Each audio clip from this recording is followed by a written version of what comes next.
Hey guys, welcome to another live show, another live She Knows Arsenal. Make sure you guys are liking the video, subscribing to the channel, and getting into the chat and letting us know what you guys are thinking and feeling. Deluded Gooner is here. We finally got together. It was my fault this time. My bad. See how I take responsibility? I don't know. I don't know, man. A broken clock's right twice a day, Jess, man. I don't know. Steady. Oh my goodness. Listen, guys, we have quite a bit to talk about because I feel like we haven't talked in a minute because of me, but then also just because like we've had quite a few games. Um, and I know the title is Mikel has done it again, Merino is class. But I did want to kind of start off with the Mikel Merino conversation just because we've seen a little bit of him, not too much at Arsenal, but he did play for Spain yesterday, and I thought he was pretty good. And then, what kind of dynamic is he going to give us moving forward? So let's kind of start there. Marino has played a couple of little minutes here and there. What have you made of like his initial cameos just for Arsenal so far? I've kind of been giving him the benefit of the doubt in the sense of obviously he's just trying to get back into the groove of things. So for me, it's about just getting used to your teammates on and off the field, just getting some minutes in the legs as we're I'm sure we'll get onto it. But as you know yourself, we've got a bunch of games. Mikel Arteta is going to have to find that balance between rotating and giving people opportunities, but also keeping the same team that. Long story short of it is getting the results, man. But I like what I've seen from Moreno. I like the little minutes he's been exposed to for Arsenal. It did look good for Spain, and we need these problems. And I think it's a great problem because I don't know if and when Arteta deems that he's fully fit to start games and play 90 minutes and things of that ilk. But I think Rice is doing all right. I think Partey is doing all right. I don't think it's necessarily clear cut that at this moment in time he walks into the team. So if you've got three players competing for two spots, it's good news and good problems to keep Mikel Arteta up at night. So yeah, so he's a new signing that we weren't exposed to seeing. So doing his thing. You know what was interesting about yesterday was that he played number 10 for Spain, which again, like when we're talking about Mikel Merino when we first signed him or when we were linked with him, a lot of the conversations were like, well, what kind of midfielder is he? And I think, like most of our players, he can play multiple positions. But I think the one that we didn't speak about at all was the fact that he can play on the right hand side as like a number 10. Do you think that there's an opportunity maybe to see Marino, Rice, and Partey play together in midfield? How do you think that would is it rank? Does it Naturally, work? naturally, I wouldn't be against it. Mikel Arteta's either got two options. A couple. He does what we saw against Atalanta with Kai Havertz and obviously Gabriel Jesus. We've obviously seen Trossard playing in the 10 role and mixing up with Havertz. He could kind of unofficially kind of get rid of that 10 or an 8.5 and play the midfield three that you said. I'm all for it. I mean, Mikel Arteta probably knows Mikel Merino better than he knows himself. And I personally think we get too hung up on like actual fixated positions, especially Yeah. where midfield is concerned. So yeah, Jess, man, I think it's a great sort of option, man. If I'm honest, you got three tenacious midfielders with a lot of height and dynamism. That's everything you want to see in the Prem. Yeah, and it's I think we've seen Kai and Rice and Partey before, and it wasn't like the worst thing ever, but it's definitely not the best dynamic. I think Kai usually works better in midfield when an Odegaard is there because he's more creative, or like Odegaard's more creative, so Kai could just kind of do like that hard working role and doing like more of the dual winning and running, where Marino can actually do things with the ball. What I was really impressed with was how desperate he was for a goal. And I think for a team that doesn't necessarily have like, I think Holland has like maybe 10 or 11 goals already so far. And like the next most goals is coming from Kovacic. That's how like heavy handed their center forward is in terms of like what they're giving. We don't necessarily have that. That doesn't mean that Kai's not playing well. He is, but we talk about making sure that the goals are spread evenly. Marino seems like somebody that will take a shot, will score a couple of goals. What would you say would be a good output season for Marino? Like what would you be expecting from him? Because It's a difficult. It's a considering Rice difficult. did pretty well last season. you It's know? a And difficult that's one. It's a difficult one, Jess, man. I mean, I always have the feeling of, I'd always like my midfielders to have the target of 10 goals, but it all depends where he's deployed, how he's deployed. He does look like he's a box crasher. He does get into the box. Obviously, a lot of hype beyond the obvious was the fact that we love set pieces. We love putting balls into the box. He's obviously got great aerial qualities. So I would love to see him get 10 goals, but if you could get a little return of 5 to 8, that's all right. You know, if you could do what Declan Rice did last season, I'm cool with that, man. But I'd be more impressed with how you solidify your role in that midfield and how you kind of become a conductor and kind of address mm, the left-hand side, man. Kind of continuing the conversation we had on my platform, in that, you know, you're seeing what Calafiori brings to the table. You're seeing Martinelli's kind of fortunes change. If Mikel Merino, I know you said, you know, he can play on the right-hand side, but if he goes over to that left, ultimately we're less lopsided, and, you know, we're a good team. Goals will happen, but I'd say if you can get me 5 goals, anything beyond that's a bonus, man. yeah, for sure. I think I'm looking for him to score some goals, but ultimately just be a little bit of that missing piece that we've been missing since Granite. Exactly. Um, Not necessarily the same player, but can do some similar things. And I think we've just missed another midfielder, like having 3 midfielders in midfield. Somebody else that also has been playing well over the last couple of weeks for his, country and club is Trossard. What have you made of like his performances? I mean, he had a really good performance against PSG, kind of came alive against Leicester, is doing well for Belgium. Do you think it's just confidence, or do you think a role change has helped him out as well? I just think Trossard gets it, if I'm completely honest with you, man. I think Trossard, in a nice way, he's got a bit of, you know, a chip on his shoulder, because there's been many a time since he's been at this club that he really could have got more starts and should have got more starts. You saw his celebrations after the Villa game. I don't want to read too much into it. Well, during the Villa game, he looked like he was a bit peed off. I don't think Mm, it's anything necessarily to do with Trossard in a role change, because he can play in that role. Obviously, it's been tweaked a bit, but this is why you need a squad. I just think Trossard gets it, and he's putting in performances of an experienced player that I expect of the likes of him, Gabriel Jesus, you know, Jorginho when he comes into the team and things of that ilk. Like, Trossard's doing his thing. Obviously, confidence plays a massive part for anyone in life. When you're doing good, you feel good. I think Kai Havertz obviously benefits from that, but Trossard's just doing his thing, man, and this is why we like him at the club. Great yeah, player for us. I love Trossard down, but I did not know that he had that pass on him, because that pass that he put in for Kai Havertz against PSG. I was like, where the fuck did that come from? But then I remember that he put one in very similarly against Brighton to Odegaard. Odegaard just didn't put it away. A But fantastic player. I think he surprised me just a little bit, in terms of his ability to play in that midfield, because I know we've seen him there a couple of times and it hasn't been great, but I think he's relishing this moment and understanding that Ethan is there and Arteta will use him, but this is your chance, and I think when players are out like Odegaard, you have to take your chances, and I think Trossard's doing a really good job doing that. I think in the past we've had players that have gotten opportunities and haven't necessarily taken them as well as Trossard has. You agree? Yeah, man, I think you're right. And I think that's why we like Trossard. I always say it's Yeah. unfortunate, but you wish you could play 12 players, because he does deserve to start. And one thing I have liked, obviously, he can play out wide. He's a demon on the left as he is in the 10, but I think he's relished being kind of closer to his teammates and kind of not really freedom, but being given freedom within a framework to link up play, to make runs off the ball, to show other aspects of his play, as you said, with his final ball, which goes understated. I'm of the belief that good players can always play with good players. And I think Trossard's relishing it, man. It's just unfortunate the circumstances that have led to him having to play there because of Odegaard's injury. But what can we say about Trossard? This is what we want to see. Lovely player. Yeah, agreed for sure. And Partey is somebody else that I feel like, he didn't go to international duty, which, he was sick. And so he should be fit. The conversation as Marino becomes more and more match fit, because against Spain, he came out around the 60th minute, not because he was injured, but because he was fully gassed. And you could imagine that makes sense because he really hasn't played since the Euros. And even in the Euros, he didn't start. So it's been a while. Marino hasn't really played a lot of football. And so he probably needs a little bit of time to get up to speed. But as that time comes closer and closer, I think there's a lot of conversations amongst Arsenal fans about what our best midfield is. And a lot of this is on paper, but I would say I still am not 100% sold on Rice in the 8. I think, to me, it just does not work to as good as I think some people are making out to seem. I think Rice is a good enough player to make it work, but it's not necessarily that balanced. Thomas Partey is playing well.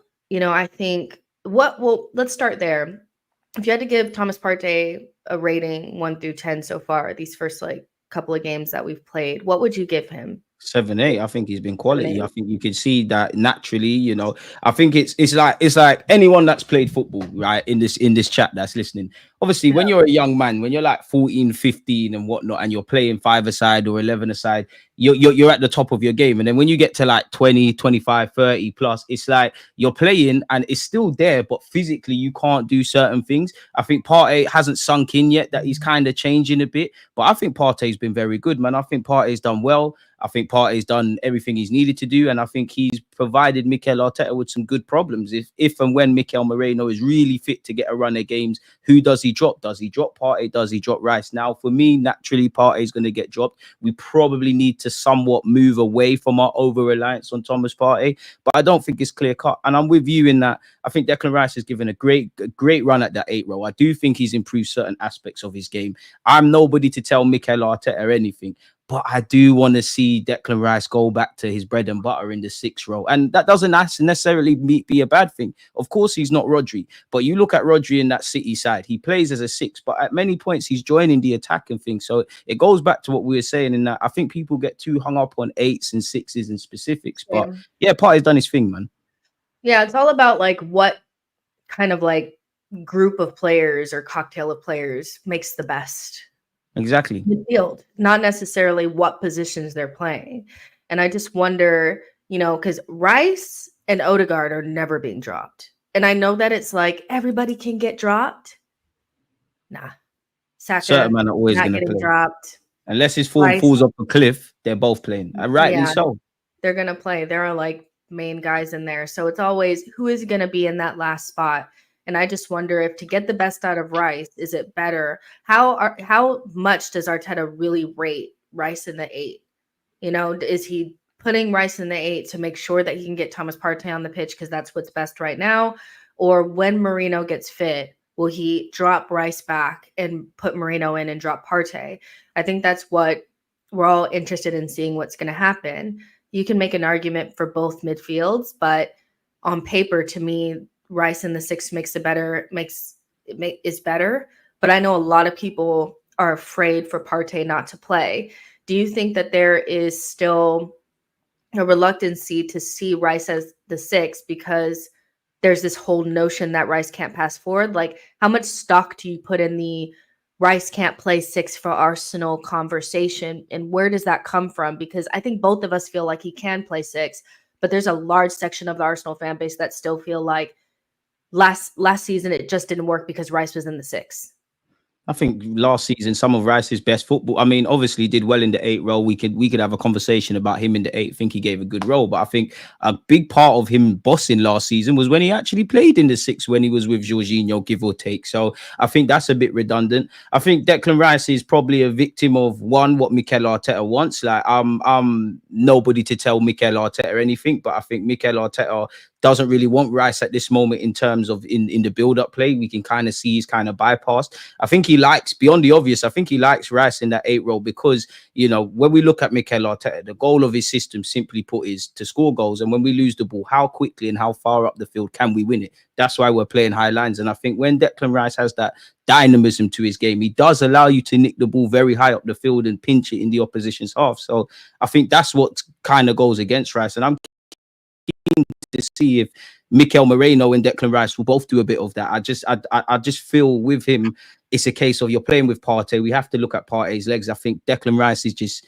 a victim of his own versatility in midfield, if I'm honest. I do want to see him in the 6. I don't agree with him not being able to pass the ball forward. I'm not being funny, but this is a European Cup winning previous West Ham captain who's played for England. Of course, he's not the sexiest on the ball. Of course, there are times where you look at Rice and he does that thing where his hands are out like that and you want to see him pass forward. Kind of what you said on my platform. I think you made a great point where he's like, sometimes you have to accept certain people at face value. Declan Rice he's typically a piano pusher. I don't mean that in a disingenuous way. Your job is to win the ball back, be a box-to-box man, give the ball to the more glamorous footballers. Anything you do beyond that's a bonus. And I still think Declan Rice is on a bit of an apprenticeship and a culture shock, really, because how you play six at West Ham is going to be very different to Arsenal. And anytime Rice speaks about it, you know, he's quite diplomatic, but he sits there and says, listen, I'm more comfortable in the six, but I am enjoying what Mikel Arteta demands of me in that. And the only thing with me, Declan Rice in the 8th row is how much blood are we going to get from a stone? Like, at this moment in time, bearing in mind we signed him for 100 million, he's in his mid-20s and all of that kind of stuff. How much is he going to change? We're not going to see a Michael Carrick or Paul Scholes or Frank Lampard. Now, he can add that to his game, but who knows? And who knows, man? Maybe in January or the summer, if we sign another midfielder that kind of does that kind of stuff, or Moreno, as you said, comes into the side, we may be having different conversations about him, man. Yeah, I think two things are at play here too, is that you saw one season of Partey playing in the 6 where he was like elite. Like that one season where we first challenged, Partey was like unplayable for the majority of that season. So I think the attachment to that style of a number 6 is why people cannot see Rice as the 6, because they're nothing alike. Rice and Partey are completely different players. But I would say that there are plenty of teams out there that play really good football that can pass through the lines and can build up without Partey in their team. So obviously you can have different types of 6s and still be a good team. I don't think you have to have Partey there. I think we've seen one season of a balanced midfield, and that was the main reason why that worked, where Rice has not had the benefit of that. The whole first part of the season, he played with Kai Havertz as his left center mid. And that's not to shade like Kai at all. I think Kai is a good player and he's playing in the position that he's supposed to. But I think most players would struggle with another player in midfield that's lacking confidence, that's not really a midfielder. I would love to see Rice with Merino before we say that he just can't play in the 6. I think he had a similar issue with England too, where they're trying to fit so many people in that midfield and it doesn't work, that they're not prioritizing balance and roles. They're prioritizing people. And that just doesn't really names work. on the team sheet running around. Exactly. And it wasn't until like Kobe got in there where it started to work a little bit more. Rice is never going to be Partey. So I think when you just put that in your mind initially, then it's like, okay, what are the players that need to be around him to allow this midfield to work? And what are his strengths? His strengths are really winning the ball back, really winning the ball back and shielding the back line. I do think there's like, we're not as defensively solid, or we're giving up more chances because Rice is not playing in the 6 and Partey is. But if you switch their roles, like you lose something, there's pluses and minuses to both. So I'd like to see, I'd like to see Rice with Merino before we just say, well, he can't do the line breaking passes like Partey. So then we can't. I don't know if people have noticed this season, but Partey is not necessarily receiving it off of Raya, turning on the half turn and then passing between the lines to Gabriel Jesus. Like that's not actually how we're playing. So if we're not playing like that anymore, I do think there's room to play Rice in the 6. Like, why not? You know, I think that people are putting too much on it, to be honest. You know, let's read some of these comments because obviously this is always going to be a big topic of conversation. Laughing Man says, we paid 100 million for Rice to take over the general's role. Millen says, Rice 150 million waste, going to be the first omission of the Tuchel regime.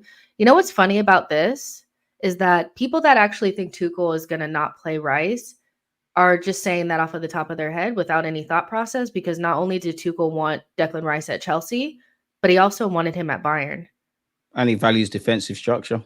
Yeah, so if he doesn't play him, who cares? If that's another player, like I don't know where Benjamin White's England future is, but you know that's another player that can get time off. I'm kind of like, I figured like as soon as Tuchel was named as the England manager, I thought Rice will never see rest because I know Tuchel loves him down. So yeah, no, I don't think so. Nico says, in my opinion, Arteta misprofiled buying Rice to play the 6. Now he's trying to fit him in the 8, just like he did with Havertz, tried to play him in the 8 and it didn't work. Now he's up top. I mean, I would say like if he misprofiled Rice at the 6, I don't know if I necessarily agree with that. What do you think? Do you think he misprofiled him?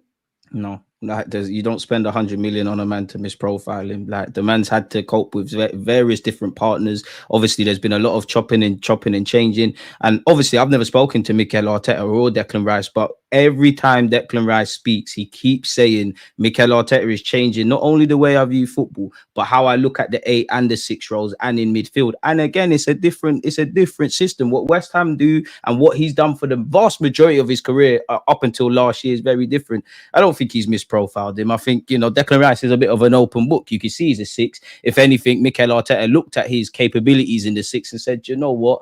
I'm going to make you an 8 of sorts. So, yeah, I do agree with the Kai Havertz kind of comment that my man said in that.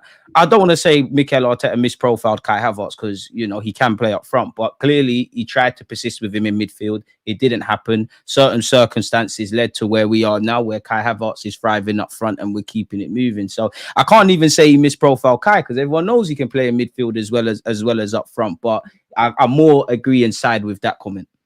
Yeah, I think Arteta, what he got wrong was not replacing the qualities that Granit Xhaka had. I think we just missed that more than anything. And neither one of Rice or Havertz can do it. And when Rice is in the 6 and you're playing with Havertz, it just doesn't work, So, yeah, I don't know if he misprofiled him. I think people are trying to figure out a way where Rice is not a number 6.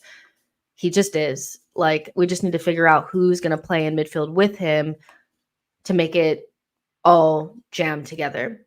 Marvin says, big up to my 2 favorite Gooners, man. Likewise, I cannot wait to see Rice, Merino, and Odegaard in the middle. Potential to be the strongest midfield in world football. I don't know about world football. Steady. But I'll say it'll be strong. It'll be up there, but I don't know. It'll be up there. City and Real Madrid might have something to say in that regard. Yeah. I think we need to be up there, though. Yeah, for sure. But that doesn't mean that Partey will never play again or Partey doesn't have any like quality. Like I feel like, again, we talked about this on your channel that like, if you say that, okay, I'm excited to see Merino and Rice and Odegaard, what people are hearing is Partey is shit. That's not what I'm saying. But I do think we can't rely upon him for an entire season. We need another look. And I don't think that look should have Jorginho in it. I do think Jorginho at this stage is like more of our El Neni. He played too much last season and it worked, but like, no, like we need something different. So we'll see how it goes. And I think initially what would be nice is to see, maybe Merino come in and play with Rice and Partey and see how that works before Odegaard comes back. But then we just have different looks, so I don't think it's that big of a deal. I really think people are overthinking it. Odudu says, I think he meant strong as in physically strong.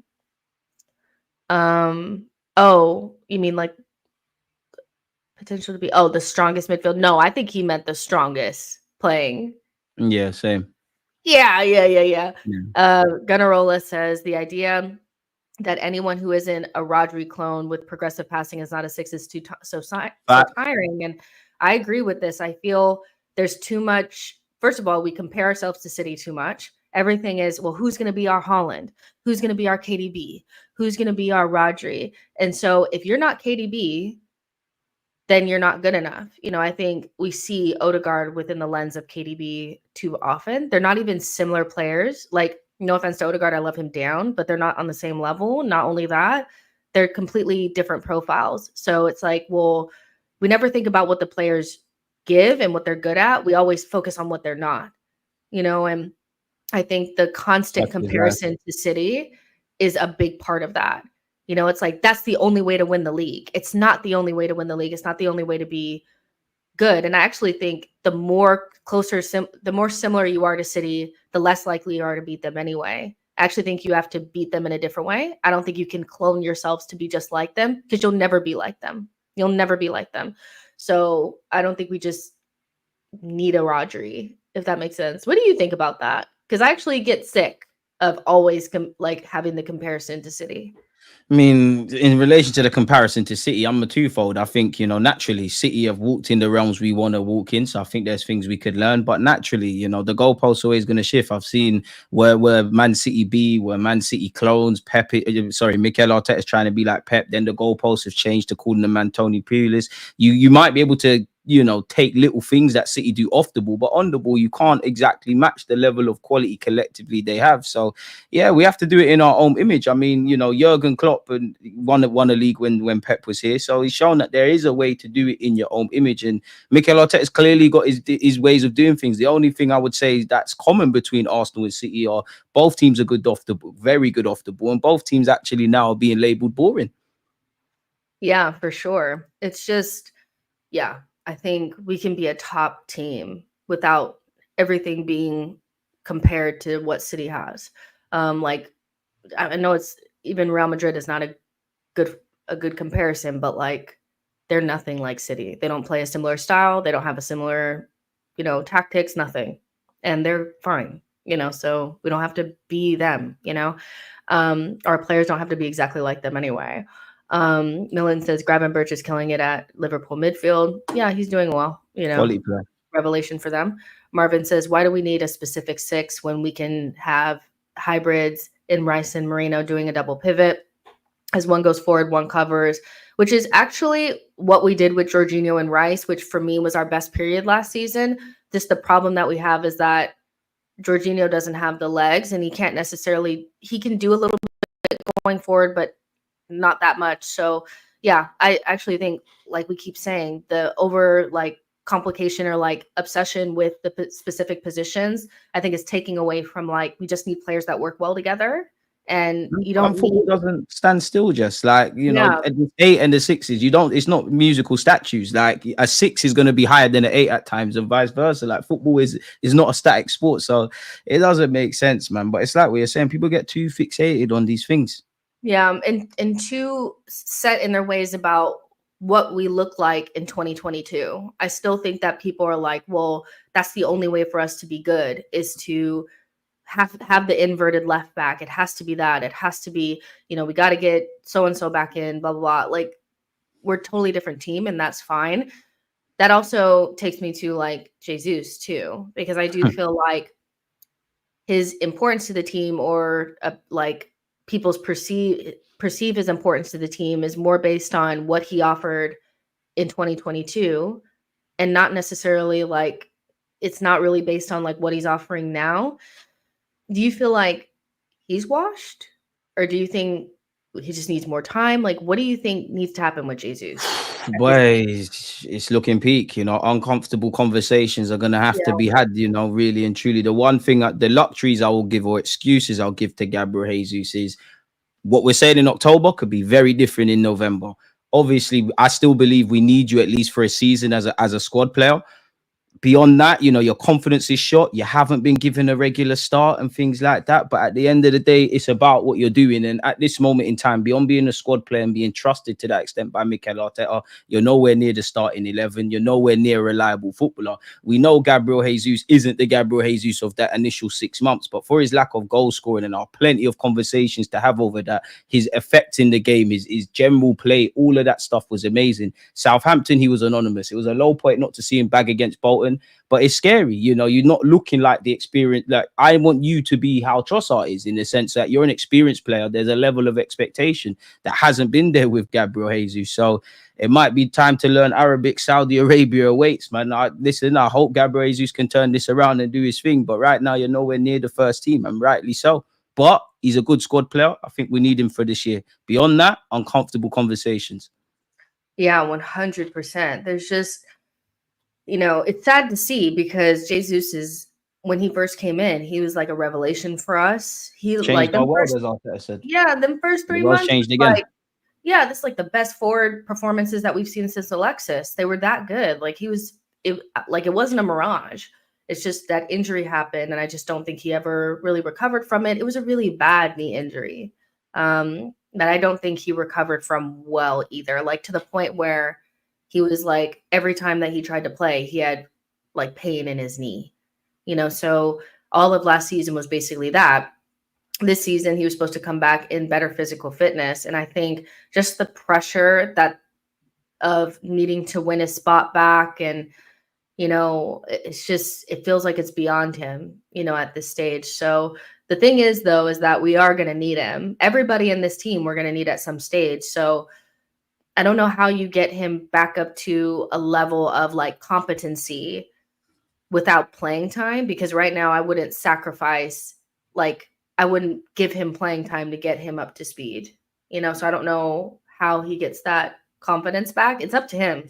When your chance comes, take it. Simple as that. It's very Yeah. difficult. Obviously, in the ideal world, I think everyone would agree you'd love to give everybody a run of games and etc. etc. And it is difficult. But at the end of the day, you get 2 minutes, 5 minutes, 20 minutes, make sure you're making an impact. That's all you can do, Gabriel Jesus, at this moment in time. Of course, I'm not saying I want injuries or anyone wants injuries or the players want injuries, but if there are any injuries or suspensions, when you get your opportunity, take it. Who knows? If you was amazing against Southampton, I'm probably reaching. Arteta might say, do you know what? Let me keep you back in the team. The form hasn't been there. And for me, with Jesus, it is confidence, but like, we ain't got time for that now, man. Like, if you're a young, confidence can affect anyone. If you're a young Ethan just getting into this, I could understand that. Now we need leaders, and it's lead or leave, really and truly. So yeah, uncomfortable conversations in the summer, man. Yeah, very. But yeah, I think if we're gonna bring in a striker, you're not replacing Kai, you're replacing Jesus. I feel like that's very, like, and I see people are like in the comments saying, well, can he play 10? Can he play on the wing? But I think when the whole point of you moving to Arsenal was to be the number 9 that you're meant to be, moved into another position again, it's not gonna work. I think it's better to just cut, but that's just me. Dub says, I think people need to understand that the team has evolved. Jesus has not been good enough this season, and we have to call him out. Let's see if that changes moving forward. And I think you calling it out is fine too. Like, I don't think that there's anything wrong with talking about it, but I do think that, like, it's almost like one of those conversations where we always have like one player where it's like we have to continuously, like, we all know he's not up to scratch. We don't have to continue the conversations over and over again. Because one thing about Jesus is he's looking at these comments. That's one thing I feel like Jesus is watching these comments. I don't think we need to continue to have the conversation. It is what it is. If he's doing that, he needs to man up. If I'm honest with you, like, I think that would annoy me, because one thing, obviously, these footballers don't live in a bubble. They obviously see comments here and there. But one thing I've liked about this football club nowadays is very trendy to praise Arsenal Football Club and what we're doing. But when we initially started this project, we go back to Brentford. We all saw the Jamie Carragher and Gary Neville comments. They were quite harsh.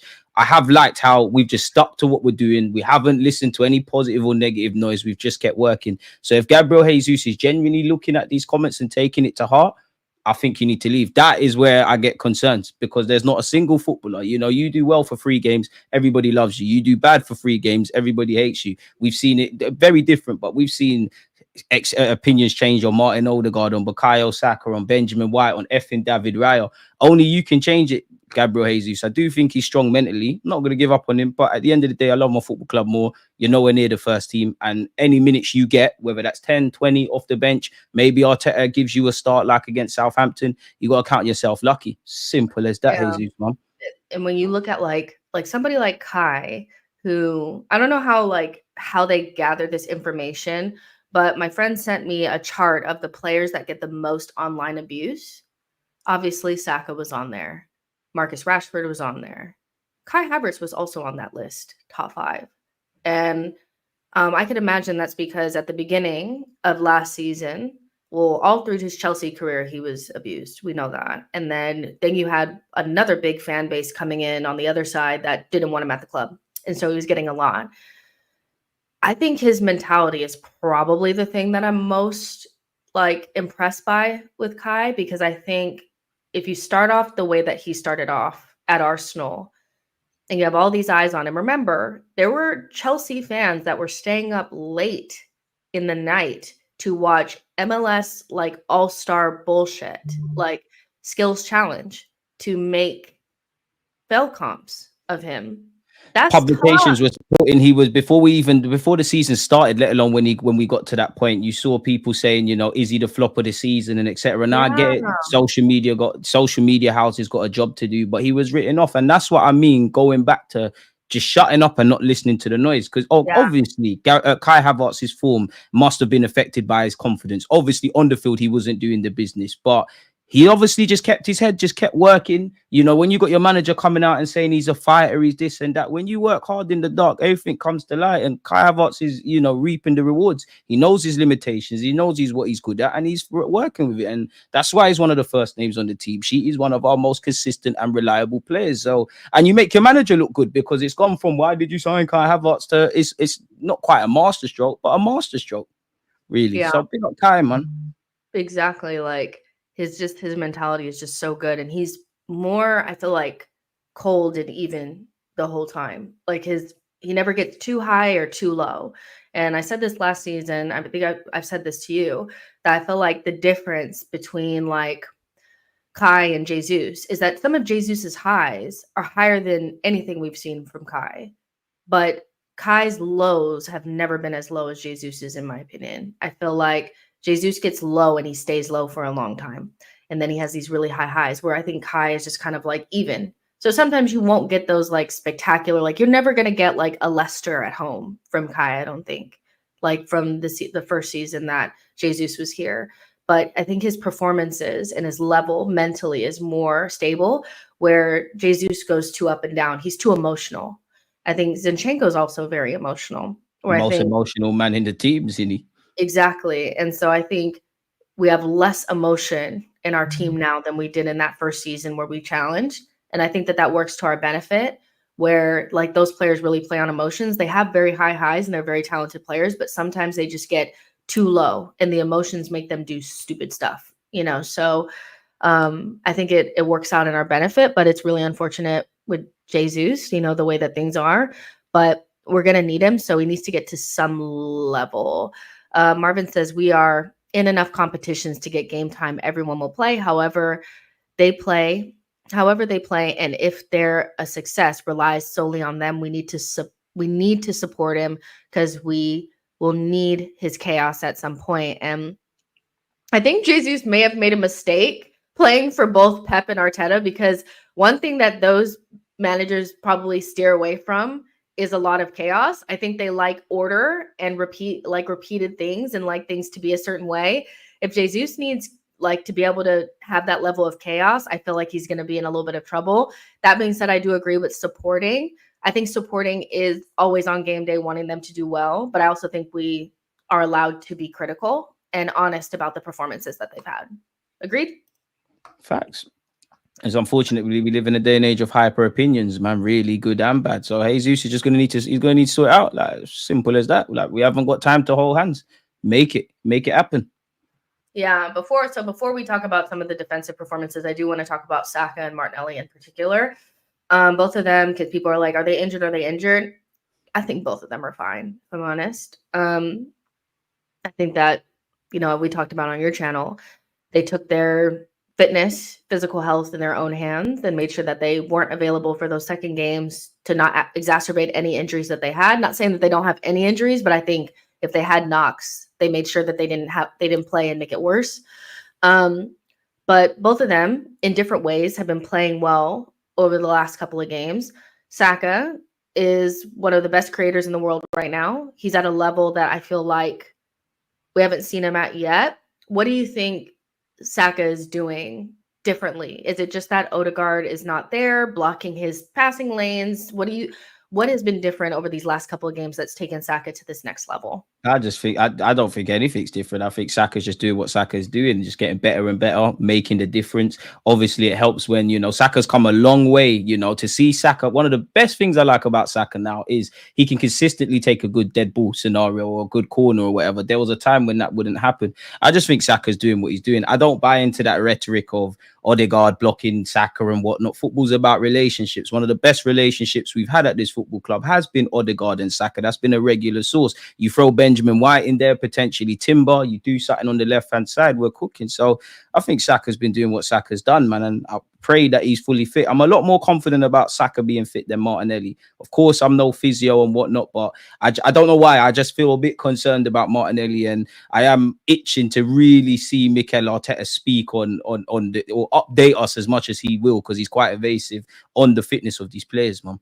Yeah, I agree that I don't think Saka's doing anything different. I just think he's being Saka, but he does get better every season, I think. And so he's also taking the team, he's taking the responsibility well, which is what we ask him to do, which he's always wanted. He's always spoken about wanting to be the guy at Arsenal. So I love that for him. And then you have Martinelli, who's playing well. Speak on what you think the changes in Martinelli have been, or how we've, gotten to this place where he's scoring goals again, because he went Football's weird, man. Football's weird. Cream always rises to the top, man. You can never doubt the dude, man. Big up Martinelli. He just needs to keep doing what he's doing. I mean, when he wasn't scoring, you look at the decision making against Spurs, you look at Atalanta, you're still getting into the right areas. It's just your decision making. So maybe he's not thinking about it too much. Maybe it's just coincidental and he's doing the exact same things, he's just scoring. Obviously, when you've gone, what was it, like 17 games without scoring, he's got that monkey off his back. So I'm happy to see that. I think a big correlation has actually been, I know we've had a massive debate about Declan Rice in the 8, but I think Declan Rice is somewhat getting back to his best after a slow start to the season. And you can't sit here and underestimate the impact that Timber had initially at left back and Ricardo Calafiori. So everything's just coming to play, man. Everything's coming into play for Martinelli. Still think he needs to add that greater level of consistency. Still think he needs to keep doing what he's doing at this moment. Still think he needs, we've spoken about Martinelli. Everybody knows what Martinelli needs to improve, but step in the right direction, man. And you hope that when Sterling gets minutes, going back to Jesus, when he gets minutes, things can happen for these players, man.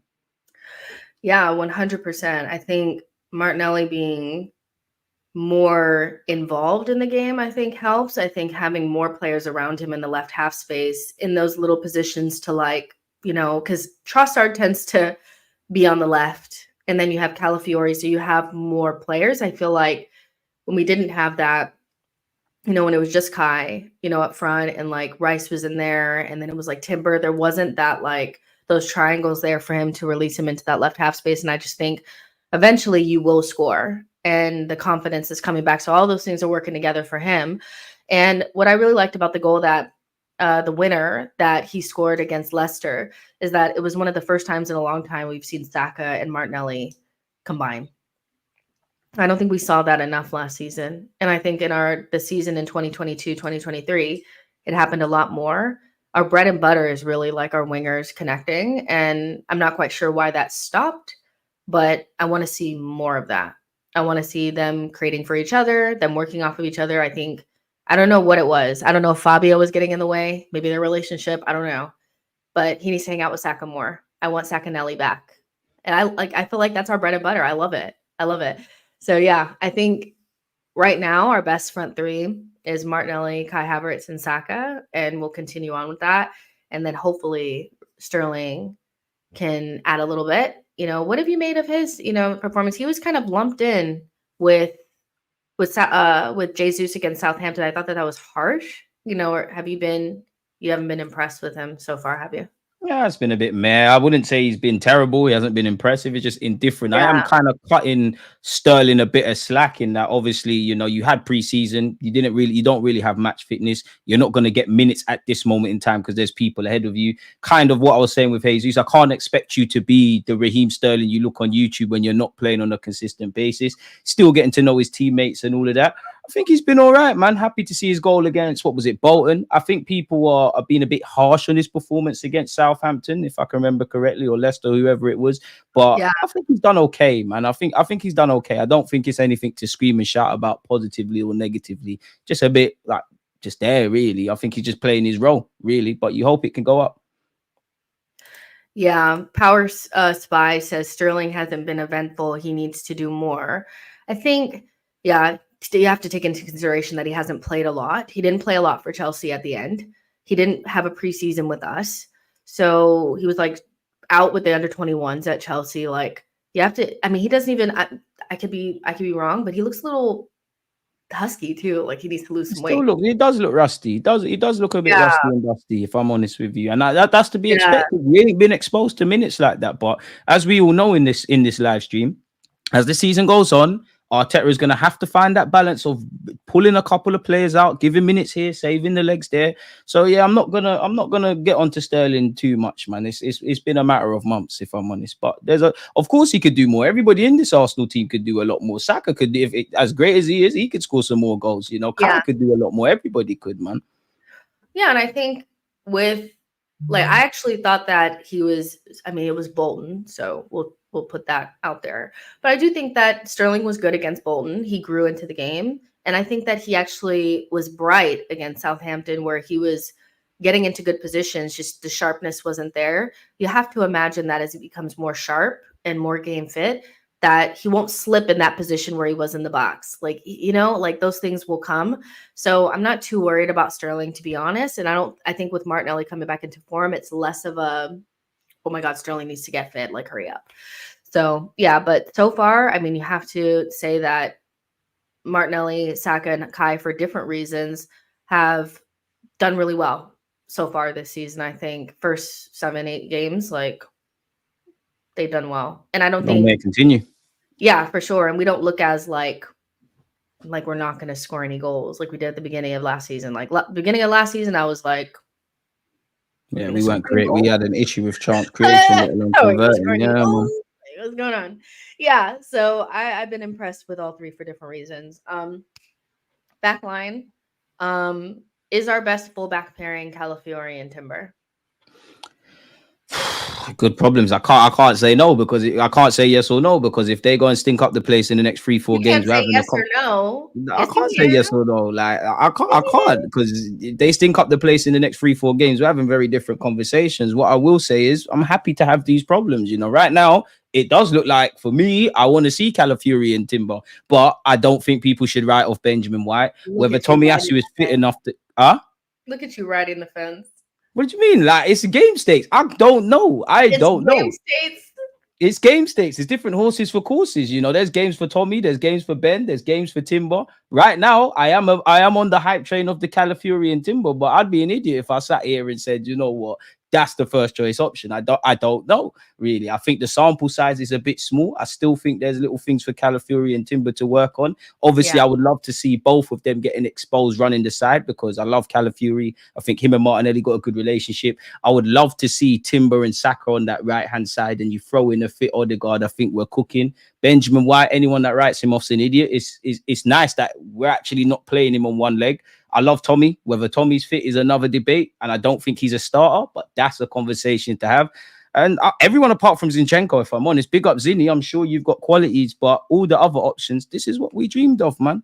This is what I wanted. But yeah, right now that looks like the first choice pivot to me. What pivot? First choice fullback options. Yeah, it's just something about it. It just works. Natural foot is on the left and the right now. I don't really care about that, but yeah. And both of them have, because one thing that impressed me about Timber that I feel like people don't talk about is I'm not about to sit here and say that, you know, he's Trent Alexander-Arnold, like, so nobody come for me. But I think he does have quality on the ball just beyond carrying. Like, I think he can, pick a pass. I think his crossing will improve, but we've already seen that he's gotten an assist, putting the ball right on the penalty spot. And his physicality and his 1v1 defending is something that we're going to need in the Champions League. I think the one gap in Ben's game is probably the 1v1 defending outside of the box. I think the closer Ben is when he's in the box, he defends better because he's a center back, but the further he gets to the sideline, the more sketchy it becomes. So I think that's where Timber probably has him, but saying that, I think Calafiori and Timber are our best fullback pairing right now doesn't mean that I don't see games where, White would be better or, whatever. And then also, like if Tomiyasu was fit, maybe you'd want to play Tomiyasu against Salah, for example, because Calafiori is probably going to get cooked based on where he's at right now. Like that. Listen, he's had his little moments. but he's so good, Calafiori. I think I'm actually really surprised at how good he is. I don't think I knew that he had all that. That goal that he scored against City, my head was just like I'm the euphoria from that was just like insane to I me. can't remember who got the assist. I'm trying to think who got the assist. I could have passed that ball back to Calafiori, but No, you didn't. Martinelli did. You didn't. You I could didn't. have passed that ball back Shameless. to You're leaving Calafiori. with something. Let's be He told serious. Calafiori to shoot. I'm shameless. You know how shameless I am. That was great. Like, when's the last? I just don't know. Like, we scored 2 goals at the Etihad. We should have won that game. But what fullback do we have that shoots? Like, that was just crazy. I felt, Calafiori has like a little bit of that like reckless abandon thing about him, which I think is what makes He's a him good. madman. I love him. Yeah, he's like kind of crazy, but hopefully Arteta doesn't stamp it all out of him. You know that the Pep effect, where you have a player like a Grealish and he just strips him of all his joy and he just becomes almost like a robot. Oh, Arteta doesn't do that with Calafiori. I don't want him to become a robot. You know what I mean? Whatever he does with him, if there's one thing Mikel Arteta has impressed me at this football club, it's been how you've worked with defenders. You look at Gabriel and Ben White, so you do what you need to do with Calafiori, man. Yeah. So based on, obviously, you're not going to let anybody go in January because we still need everybody. But fast forward to the summer, you have Calafiori, you have Timber, you have White, who are you like your main guys. What are you doing with Tomiyasu, Kiwior, and Zinchenko? What are you doing with them? Then again, you know what? Yeah, this sort of stuff always gets me because we could make a case of about probably 5-6 players who leave. Now, obviously, we'll bring people in, but you let people go, you've already damaged what isn't the biggest of squads. We're getting more depth, but if we're just answering this, I think if conversations, the same convos we're having around Tomiyasu's fitness, if we get into the summer and we're still having this, I wouldn't necessarily push him out the door, but I think we need to be open to offers. Who else did you say? You said what? Tommy's one. Who else is there? I think you're muted. Tommy, Kiwior, and Zinchenko. Kiwior is a thing where I like Kiwior, but where Kiwior's concerned, it's like on like respectfully to Kiwior, you're not really ahead of anybody in the starting lineup. Like you're not getting ahead of Gabriel, you're not getting ahead at left back. How long? You've got a sweet gig at Arsenal when you're a reliable squad player, but how long are you going to be content with that? So kind of like last summer, which thank God we kept him. Kiwior, someone that could go. I'm selling Zinni. I'm not gonna lie to you. If I like him in the squad, I know he gets a lot of heat. I do think he's got something to offer, but those games are gonna be far in between. If the sun's not shining at the Emirates, I don't really want to see Zinni. You ironically, you look at Leicester and Southampton, they're probably Zinni kind of games. Based on how it went, they're probably not. And I just think with us getting better creativity-wise, I think the pros that Zinni has on paper are not outbalancing the cons, really. Like, obviously, Zinchenko in the middle and final third, he's clearly better than all of them fullbacks because that's his bread and butter. But they're all more rounded than him. They allow us to be better defensively, and they offer something. So Zinni could go. Kiwior, I think there could be offers. Tommy, if the injuries persist, then rather reluctantly, I think we have to have conversations, man. Because as much as I love you and I sing your praises, and you do the same, and when we're talking about fullback depth, we always throw him into it. We can't persist with this. And obviously, like people are saying in the chat, you've got Lewis Skelly, who give or take with midfield and fullbacks probably chomping at the bit, such as Mikel Arteta. You don't know. He might be looking at another fullback. We're still linked with Jarell Hatto. Don't know how true that is, but yeah, man. Yeah, I think there's a couple of good points in the chat, about like Dubs is asking, like, or basically saying like Calafiori needs to work on his 1v1 defending, which I think he just needs to know when to get tight and when not to. I think he gets too tight, too quick, like as if he was a center back. He needs to figure that out. And I think Benjamin White, Ben has made it so that people think that it's instant that you figure out that position. Ben figured it out like instantly.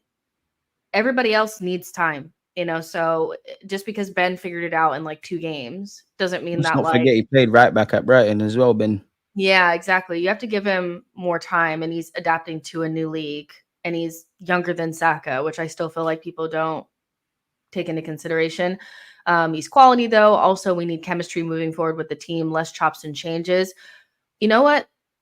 One thing I'll say about this, Dubs, is that Arteta probably wouldn't want to chop and change as much as he is right now, but injuries are not giving him an opportunity to run like a consistent 11. We know Arteta likes a consistent 11, but we get injuries every other day. So I think we're probably going to continue to have different players play these positions. We're going to continue to have injuries. TB says, if we sell Kivior, we have no backup. But Marvin makes a really good point here with that we always see, Timber and White as just fullbacks.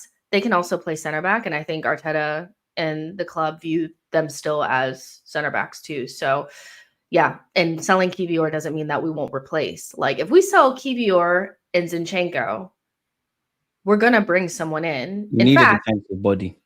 Yeah, exactly. So we'll bring someone in, but I'd like to bring in somebody that one is more fit than Tomiyasu, obviously, but replaces his versatility. I think that losing that player and not replacing that player would be tough for us, to be honest. I think Tomiyasu adds too much that we need. And we know we Japanese Swiss Army knife, man. He's a lovely player, just can't stay fit. And to go, what is deluded on about you get rid of Tomiyasu before Kivior? I'm selling Kivior before Tommy, but for argument's sake, I never said that. Please, let's listen to what's being said. But yeah, go on, Jess. Yeah, but I mean, like, I honestly don't think that that's a bad take. I don't think, like, Tomiyasu, as injury prone as he's been, is a much better player for us than Kivior. So if you add like the same thing that people add with like Thomas Partey, is that even though he's injury prone, the level of player is enough for people to be okay with him being on the bench, but they'd rather get rid of Jorginho, who is more fit, but it's not as good of a player. So I think if you add that same context to the Kivior Tomiyasu conversation, is as injury prone as Tommy is, if he was fit, we would kick Kivior out the door like that. Kivior weren't on the bench first couple games of the season. Yeah. Which thank the Lord we've got Kivior, because who else is going to be? But that's where I'm looking at Kivior. How long are you willing to be on the bench? You've got a sweet gig at Arsenal, but like, are you going to angle to move in January? Are you going to angle to move in the summer? There was a lot of noise around Kivior in the summer. I don't know if Arteta convinced him to stay or Kivior didn't want to leave, or maybe what was said in the papers and actually what's going on in the world of football are very different things, man. Yeah, exactly. That's kind of where, my thought process is. I think ultimately you have to move on Tommy. But let's not act like it's so like Kivior is so far beyond Tommy. Like from a quality standpoint, I'd pick Tommy every day of the week. He just adds so much. He can play right center back. He can play right back. He can play left center back. He can play left back. He's a good 1v1 defender. He's super athletic. He's good on the ball. Very good in the air. Yeah, he's really good in the air. Like, he's just clear. Like, I would sacrifice both Kivior and Zinni for him, but he's just not fit enough. So, and we'll see. Like, I think Arteta really likes Tomiyasu. I think Tomiyasu is the ideal Arteta player. They gave him a new contract, so we'll see what happens. But I think at this stage, you got to move him on, because he doesn't even look like he can play one game without like crumbling into a million different pieces, William says, with congested fixture schedules, injuries are inevitable. Sadly. Yeah. Power Spy in 2 says Kivior was decent when he played during the second half of last season, but I think that Kivior is being left in the shuffle. The thing with Kivior is that he did play well during that part of the season, but Arteta only played him because he had to. That's very informative to me about how Arteta feels about the player. As soon as Zinchenko was fit, Zinchenko was in the side despite Zinchenko's liabilities, defensively. So Kivior is very much so at the bottom of the list. And I don't think that there's a lot to argue to get him higher up. So, and with MLS coming through, there's some reshuffling that needs to happen over there. Calafiori and MLS are the only 2 players that I feel like, yeah, you're staying. Like the other 3, I think you can make arguments to move all 3 of them on, to be honest. TV says, no, it's not just we need to stop this keeping a player that's so-called better but isn't available. It's why we are in a mess. I'm not advocating for keeping Tommy. I'm just saying if you had to choose based on quality alone, obviously you're keeping Tommy. He's so clear. Like, I don't know. Man, Tommy, that pass that he made to Martinelli against Lons, that still lives rent free in my head. Got a lot of time for Tomiyasu, but again, uncomfortable Yeah. conversations in the summer if we're still having the same talking points. Yeah, Sebastian says Calafiori is what Arteta wanted from Kivior, but it didn't work out. And I said this on your channel, was that there's always like a rough draft for a player. Like You did. Kivior was 100% the rough draft for Calafiori. Like I'm not seeing a big reason to keep Kivior, to be honest, beyond the summer. Prayed for times As like much this. as I like him, I think he's good, but Calafiori is just, he's introduced me to a vibe that's all I want now. Like, I don't want to go back. TB says, I'm choosing Kivior. Sorry, I don't care. Injuries play a lot factor. To be honest, I don't think it's Tommy or Kivior. I think it's get rid of both. I don't know. I think you have to get rid of both. Like, I'm sorry. Because also, like you said, we're linked to like Hato. And maybe he could do a little bit of a Kiwi or like a little bit of a Tomiyasu for us. So I don't know. I mean, for me, Mikel Arteta, sign as many defenders as you want, man. Really? Arteta, sign as many defenders as you want. Honestly, sign as many as you want. You've introduced me to a vibe, as you said. Sign as many as you want. Find me whatever that man wants, give it to him. Yeah, I mean, the fullback performances from like Timber and Calafiori in that Leicester game. I know it was just Leicester, but my goodness, I was moved. I was like, this is just what the life. We used to talk about Cedric, like seriously. So we'll still need to buy defenders, and I know people don't want to hear that, but our defense is what makes us as good as we are, to be honest. So there's never going to be a time where we're not going to buy defenders. We just have to still make sure that we address other areas. So, and I think the quicker that we get rid of players that are not reliable, the quicker we can get to a point where we're not continuously buying in the same position. Right now, we still have so much dead weight in that left back position. It's crazy. So yeah. And we need to make room for MLS. Let's go. He's so good. But I know you want to like ease them into the team. If it was me, they'd be starting games. It's too bad, TB says, why are we on defenders? Where are the attackers? It's disgusting. I think every Arsenal fan wants a winger and a striker. Yeah, I don't think wanting a defender means you don't want those things. Yeah, it's not as white and black as that. I think everyone could see, if we could have got a more respectfully to Sterling, if we could have got a Nico Williams, if we could have got an Isaac, a Gyökeres, a Sesko, whoever, who doesn't want that? Like, two truths can live in the same realm, man. Yeah, 100%. But if you think that Kai Havertz is not making the club, like his form is not making the club feel differently about the urgency around a striker, know your club. Like, they're loving what they're seeing from Kai Havertz right now. They are high-fiving each other. Like, they love it. Trust. They love him down. But yeah, I think right now we're in a good position. We're going into another difficult run of fixtures. We have Southampton, and then we have Shakhtar Donetsk, I think it is. And the big one next weekend. Is that Newcastle? Ain't it Liverpool next week? Oh, that is Liverpool. So yeah. You should know that, Jess, man. That's a big game for us. Listen, is it weird that I'm not really nervous about the Liverpool game? No.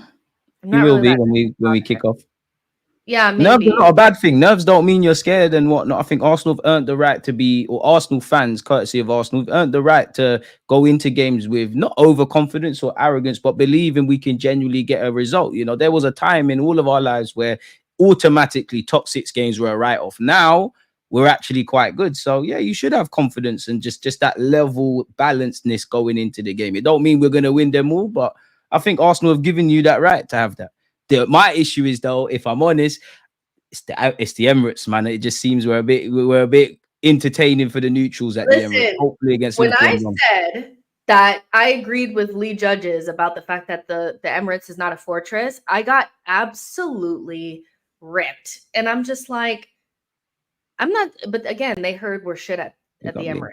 That's not what I'm saying. But are the teams beaten before they get onto the pitch now? Did they think that they can I get think we're getting something? into that. We're getting into that Yeah. realm. We're not a fortress yet. Yeah, it's Arsenal not is a yet. scary place to play, but I can't say we're near Anfield and even to a No, degree Newcastle where we ain't earned that yet. because we be on like full clownery mode at home at sometimes. Like we really like sometimes at home we just act so differently. So to me, it's not a fortress. And if you've ever watched an Arsenal team that won major trophies and how they acted at home, we're not there yet. So it's not we're shit at home. It's not a fortress yet. And it needs to be that. We shouldn't be struggling against like Leicester and these guys. They definitely thought that they could get something. And they shouldn't have never felt like that, like at all, in any way, shape, or form. And we do that too often for it to just be like a one-off. But who's starting for you against Bournemouth away? I mean, it's difficult because we don't know who's fit, but naturally, David Raya, Saliba, Gabriel, Calafiori, Timber, midfield, Partey, Rice. Keep Trossard in there. Saka if fit, Martinelli if fit. I think I said Kai Havertz, but if I didn't, Kai Havertz up front, Like really and the truly. same as team. Yeah, no change. Yeah, man. I'm flirting with potentially Benjamin White, with considering Mikel Merino, but I just want us to hit the ground running, just get the 3 points, man. I think the team's been picking itself recently. Yeah, I would say the only change I'd make, which will contradict what I've said before, is I would actually start Ben, but mostly because I'm not sure about Timber playing so many minutes after the ACL, and I know he needs to be fit for the game against Inter, and yeah, for sure. So I'm looking at those hard away games. He needs to be fit for those. Where I'm thinking Bournemouth away should be a game that Ben White does well in. We kind of don't have a lot of them games again. Like we had two of the worst teams at home already. So I'm not sure when we're going to get this time, but I think Bournemouth away should be one. But knowing us, that game could be difficult. I don't know. I wouldn't sleep on them, man. It should be, respectfully, it should be a walk in the park. But Ariola's a good manager. They play good football and they will make it difficult in that evening game. But yeah, and obviously, naturally, a couple of our players have had minutes for their country. Some haven't. I always hate the international break when we're winning games because you kind of temporarily stop the momentum. But just gonna have to get on with it, man. It's cliche, but there's no easy games in the Prem, man. Just get these 3 points. Let's keep it moving. Yeah, 100%. So you guys remember, always do the watch along on Big Up. So make sure you guys sign up for that. I'll put the link out there tomorrow. And then we do our normal spiel. You guys know, player ratings after the game. And I'm working on getting a fan forum thing after that so that we can get other people on the channel after I do player ratings too, because I know some people are like more content on game days. So I'm working on that. So keep your heads up for that. And Deluded, let everybody know where they can find you. Or just if you care to do it, just type in Deluded Gooner on YouTube or, follow my second channel, DG Sports Views, where I kind of just park off my Arsenal thoughts and speak more generally about football. But yeah, man, it's been amazing, Jess. Thanks for having me, man. And yeah, that's where you can find me. Yeah, it's so nice that you had time for me today. Oh, no, it was my fault this past week. Sorry. It wasn't your fault this time. Just once. They slander me, people. This is what the slander happens, This is why I just keep quiet. Everything done in the dark comes to light. You see who is the telling lies. You see who's the truth. Oh my goodness. Fair enough. Make sure you guys like and subscribe on your way out, and we'll talk to you guys in the next one. Bye, guys. Come on.